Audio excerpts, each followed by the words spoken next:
So here I am your tutor Megha Gupta. Firstly, I like to request to all my students and my friends to please do subscribe my channel first, and then please go through with this video. And today's topic is immunoblotting techniques. So we will discuss on immunoblotting techniques. We will discuss on this topic. So firstly, what we should understand is what is blotting. क्योंकि इस topic में जो main चीज़ है वो यही है कि blotting होता क्या है. Blotting is a kind of a thing. ये एक ब्लॉट मतलब एक तरीके से आप समझ सकते हैं किसी भी चीज़ को ब्लॉक करना या फिर किसी भी लेयर पे उसका सैंपल आ जाना. ठीक है, तो इस ब्लॉटिंग टेक्निक के लिए हम क्या यूज़ करते हैं. जनरली हम नायलॉन और नाइट्रोसेलुलोज मेम्ब्रेन का यूज़ करेंगे, जिससे कि जो हमारा सैंपल है लाइकवाइज डीएनए, आरएनए और प्रोटीन, तो ये क्या हो, ये सैंपल इस नायलॉन और नाइट्रोसेलुलोज मेम्ब्रेन पे जाकर के अटैच हो जाए, जिससे कि हमें हमारे रिजल्ट शो कर पाएँ. तो ब्लॉटिंग एक वो टेक्निक है जिसमें हमारा जो सैंपल है जाके ब्लॉट कर पाए, अटैच हो जाए किसी भी फिल्टर पेपर पे या फिर वॉटमैन फिल्टर पेपर पे. Okay, so firstly we will discuss the principle. तो ब्लॉटिंग टेक्निक्स के 4 प्रोसीजर होते हैं. पहली चीज़ है हम यूज़ करेंगे इलेक्ट्रोफोरेटिक सेपरेशन, विच मीन्स जब हम डीएनए, आरएनए या प्रोटीन हम किसी भी सैंपल का आइडेंटिफिकेशन कर रहे हैं, तो उसके लिए हम क्या करेंगे, पहले हम उसका सेपरेशन करेंगे इलेक्ट्रोफोरेटिक जेल इलेक्ट्रोफोरेसिस के थ्रू. ठीक है, आफ्टर डैट हमें क्या करना है कि जो बाइंडिंग है मतलब कि वो ट्रांसफ़र हो जाए, मतलब जो हमारा सेपरेशन है वो किस पे आ जाए, हमारा ट्रांसफ़र हो जाए. ठीक है, ट्रांसफ़र किस पर, किसी भी पेपर सपोर्ट, जैसे कि मैंने अभी बताया वॉटमैन फिल्टर पेपर. तो जैसे ही वो सेपरेशन हुआ हम एनालिसिस करेंगे, आगे की प्रोसीजर को करेंगे, उसके बाद हम उसको क्या करेंगे, उस सैंपल को ट्रांसफ़र कर देंगे पेपर के ऊपर. ठीक है, उसके बाद वो बाइंड हो जाएगा उस एनालिटिकल प्रोब. हम यहाँ पे एक प्रोब यूज़ करेंगे. प्रोब क्यों यूज़ किया जाता है, बेसिकली जिससे कि वो कॉम्प्लीमेंट्री हो उस चीज़ के, चाहे सैंपल कोई सा भी है हमारा, उसके कॉम्प्लीमेंट्री हो, उसके कॉम्प्लीमेंट्री में वो जाकर के अटैच हो जाए. प्रोब हम इसलिए यूज़ करते हैं. तो वो क्या होगा, उसके बाद ट्रांसफ़र होने के बाद उस पर बाइंड कर जाएगा. बाइंड करने के बाद जो हमारे पास फिल्टर पेपर के पास आ जाएगा, फिल्टर पेपर के ऊपर आ जाएगा, उसी को हमें विजुअलाइज करके हमें पता लगेगा कि ये जो सैंपल है, इसका जो हमने ये पार्ट लिया था, इसका जो कॉम्प्लीमेंट्री है वो क्या है. ठीक है, अगर हम डीएनए और आरएनए की बात करेंगे तो उसके केस में हम यूज़ करेंगे gel which is agarose gel. ठीक है, अगर हम प्रोटीन के केस की बात करते हैं तो उसमें हम यूज़ करेंगे SDS page. Very much clear. ठीक है, तो इसके लिए सबसे पहले हमें क्या करना पड़ता है, कोई भी मॉलिक्यूल्स को सैंपल एज अ सैंपल हम लेंगे, उसको पहले हम सेपरेट कराएंगे by the help of electrophoresis. Electrophoresis जब भी हम कराते हैं तो इसके लिए हमें चाहिए जेल. तो जैसे कि मैंने अभी बताया कि जेल या तो एगरोज होगा या फिर एसडीएस होगा, वो सैंपल के ऊपर डिपेंड करता है कि हमें कौन सा जेल उसके अंदर डालना है. फिर उसके बाद क्या होगा, and then transferred on to an easily handed support medium और मैम्ब्रेन, जैसे कि नाइलॉन और नाइट्रोसेलुलोज मैम्ब्रेन. हम यही 2 मैम्ब्रेन का बेसिकली यूज़ करेंगे इन सारी चीज़ों में. उसके बाद वही जो सैंपल होगा उसको हम कराएंगे तो वो ट्रांसफ़र हो जाएगा मीडियम में. उसके बाद आपका रिजल्ट्स जो है वो मैं अभी प्रोसीजर के थ्रू आपको एक एक पॉइंट में समझा दूंगी. Let's go to the next page.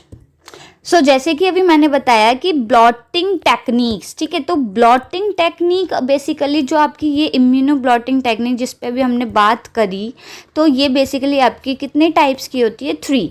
Southern blotting, northern blotting and western blotting. It is a very important topic to understand what is southern blotting, northern blotting and western blotting. So in this video I firstly focus on the southern blotting only, और next videos में हम northern और western पे भी discuss करेंगे.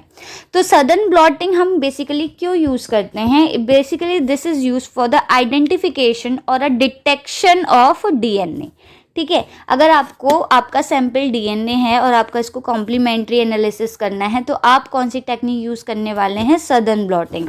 For the identification of an RNA molecule you will go to use the technique northern blotting. And अगर आपका sample protein है तो उसके लिए आप यूज़ करेंगे वेस्टर्न ब्लॉटिंग. ठीक है, तो जैसे कि आज हम डिस्कस करेंगे सदर्न ब्लॉटिंग के ऊपर।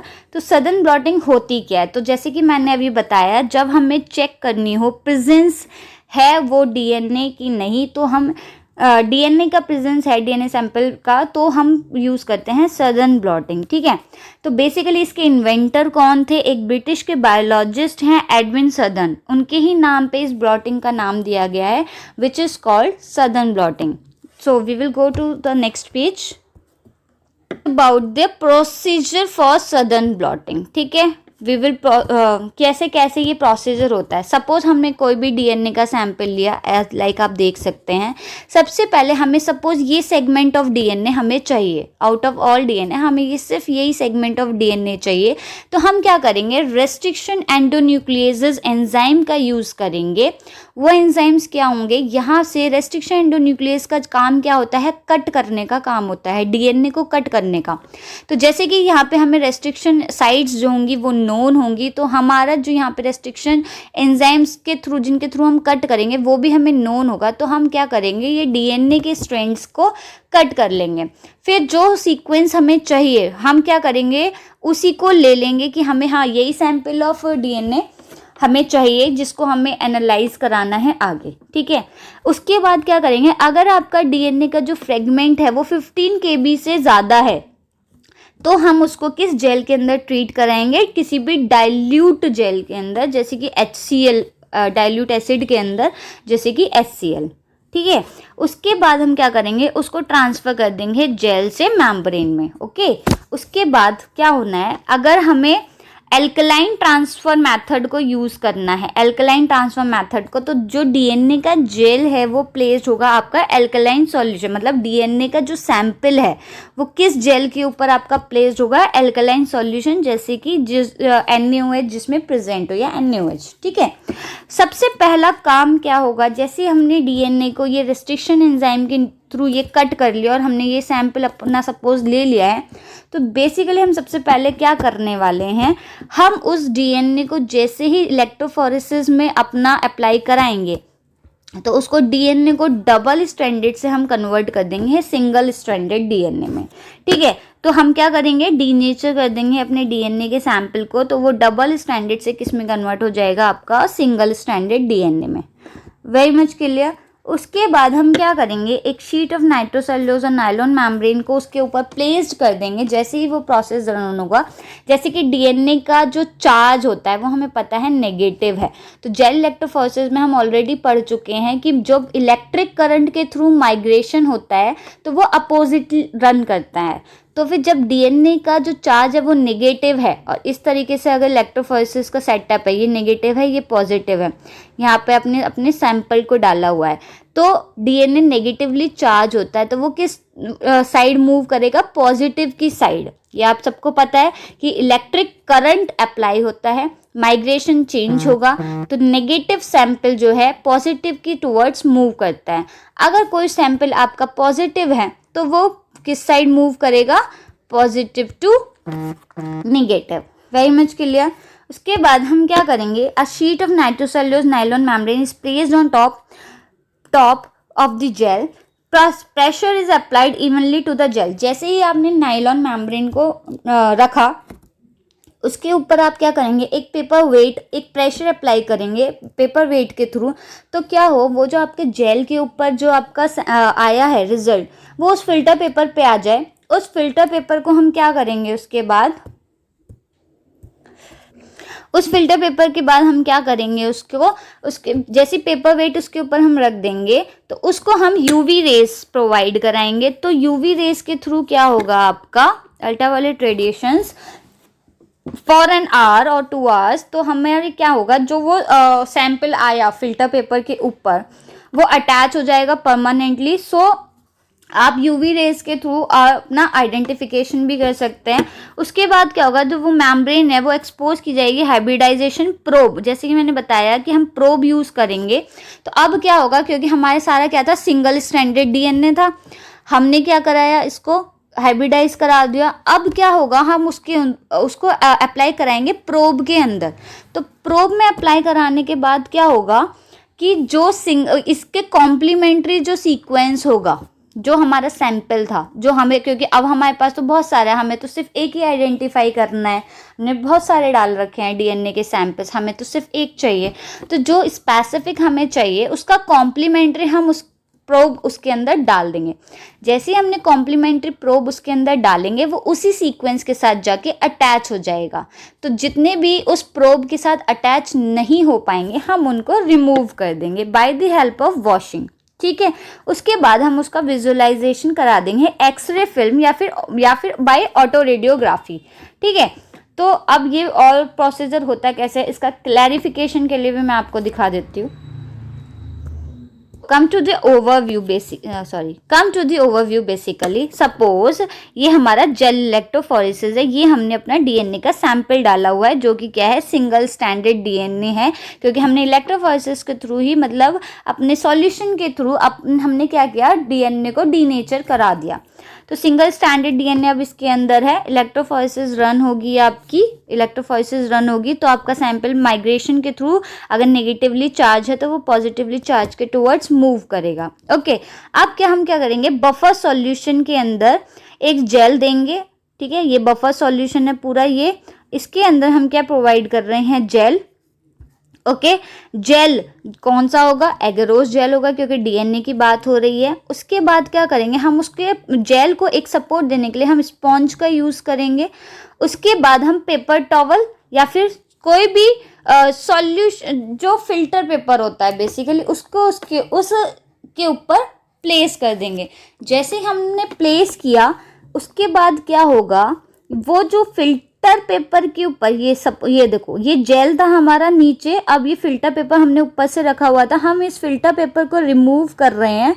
तो यहाँ पे क्या होगा, जो डीएनए का सैंपल था वो उस फिल्टर पेपर पे ट्रांसफर हो जाएगा, जो भी चीज़ जेल पे थी वो ट्रांसफर हो जाएगी। ओके, अब हम इसको हाइब्रिडाइज कराएंगे with the nucleic acid probe word आ गया। प्रोब क्या है, उस सैंपल का क्या होगा, कॉम्प्लीमेंट्री होगा। तो हमने प्रोब के साथ जब हाइब्रिडाइज कराया तो वो उसके साथ जाके अटैच हो जाएगा अपने कॉम्प्लीमेंट्री सीक्वेंस के साथ जाके।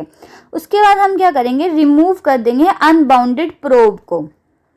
रिमूव मतलब जो भी प्रोब आपके डीएनए सैंपल के साथ जाके अटैच नहीं हो पाए हैं तो हम उन सबको क्या करेंगे, रिमूव कर देंगे। और जो अटैच हो गया है हमारा उसको हम चेक करेंगे by the X ray autoradiography. तो हमें हमारा रिजल्ट जो है एक तरीके से मिल जाएगा। ठीक है, अगर आप फ्लो चार्ट फॉर्म में समझना चाहते हैं सदर्न ब्लॉटिंग को, तो सबसे पहली चीज़ क्या है, आपको अपना सैंपल को प्रिपेयर करना है, उसे जेल इलेक्ट्रोफोरेसिस के अंदर रन कराना है, आपको सदर्न ट्रांसफ़र करना है, विच मीन्स डीएनए आपको उसके अंदर ट्रांसफ़र करना है, आपको अपना प्रोब प्रिपरेशन करना है। प्रोब हमें क्यों प्रिपरेशन करना है, जैसे ये डीएनए था डबल स्टैंडर्ड से आपने सिंगल स्टैंडर्ड में कन्वर्ट किया, तो ये जो प्रोब क्या होगा, इस सिंगल स्टैंड का कॉम्प्लीमेंट्री होगा। लाइक वाइज CTAG आपका है तो प्रोब इसका कॉम्प्लीमेंट्री क्या होगा, GATC। ठीक है, फिर आप इसको प्री हाइब्रिडाइज कराएंगे एंड देन हाइब्रिडाइज कराएंगे। उसके बाद वॉशिंग आप अप्लाई करेंगे which is called post hybridization. Washing से अनबाउंड प्रोब आपके निकल जाएंगे। उसके बाद आप क्या करेंगे, उस अपने सिग्नल को डिटेक्ट कर लेंगे। डिटेक्ट से क्या होगा, आपको आपके रिजल्ट्स शो हो जाएंगे। सदर्न ब्लॉटिंग के प्रिंसिपल की अगर हम बात करें तो हमें क्या चाहिए, मिक्सचर ऑफ मॉलिक्यूल्स। पहले हमें उनको सेपरेट करना है, वही रेस्ट्रिक्शन एंजाइम के थ्रू आपने सेपरेट कर दिए। मॉलिक्यूल्स को इमोबिलाइज करा दिया मैट्रिक्स के ऊपर, मतलब कि double two single stand probe आपने ऐड कर दिए मैट्रिक्स के अंदर, तो बाइंड कर जाएगा मॉलिक्यूल्स के साथ। Any unbound probe are then removed. जो भी प्रोब आपका बाउंड नहीं हो पाया आप उसको रिमूव कर देंगे। फिर जो place where the probe is connected correspond to the location of the immobilize target molecule. फिर क्या होगा, आपका जो आपने फिल्टर पेपर प्लेस किया है वो उसके ऊपर जाके क्या हो जाएगा, ट्रांसफ़र हो जाएगा। लाइकवाइज आप यहाँ पे भी एक तरीके से देख सकते हैं कि अंदर की प्रोसीजर्स क्या है। ओवरव्यू आप देख चुके हैं ऑलरेडी, बट अंदर की प्रोसीजर क्या है। ये एक प्लास्टिक ट्रे है जो कि इलेक्ट्रोफोरेसिस की ट्रे होती है। ऑब्वियसली ये एक ग्लास टाइप की ट्रे होती है। उसके ऊपर आपने जेल डाला, जेल में आपने सैंपल डाला which is single standard DNA, उसके ऊपर आपने मैम्ब्रेन यानी नाइलॉन या फिर नाइट्रोसेलुलोज मैम्ब्रेन उसके ऊपर प्लेस करी। फिर आप 3 शीट्स ऑफ फिल्टर पेपर उसके ऊपर अप्लाई करते हैं, क्योंकि जैसे ही मैम्ब्रेन पे जो सैंपल आया वो फिल्टर पेपर पे कन्वर्ट हो जाए। फिर आप पेपर टिश्यू डालते हैं, फिर आप एक ग्लास प्लेट उसके ऊपर डाल देंगे, उसके ऊपर आप वेट डाल देंगे। वेट हम इसलिए अप्लाई करते हैं जिससे कि जो जेल है हमारा वो तो एक जगह स्टिक रहेगा, ऑब्वियसली वो मूव करेगा तो ट्रे के अंदर ही मूव करेगा, वैसे तो करता नहीं है। तो वेट से हम क्या करेंगे कि उस फिल्टर पेपर को वो वहाँ उस तक पहुँच पाए कि हमारा सैंपल फिल्टर पेपर के ऊपर आ जाए, जिसका हम यूवी डिटेक्शन कर पाएँ। यूवी डिटेक्शन के बाद प्रोब अप्लाई हो जाए, प्रोब के बाद अनबाउंड हो जाएं आपके प्रोब, जो नहीं है वो रिमूव्ड हो जाएं basically. And then lastly is visualization, as you all know that कि विजुअलाइजेशन हमें करना है अपने रिजल्ट्स का। And this is all about the southern blotting. Lastly this is all about southern blotting. Next video में हम डिस्कस करेंगे northern and western blotting obviously. For now this video is ended.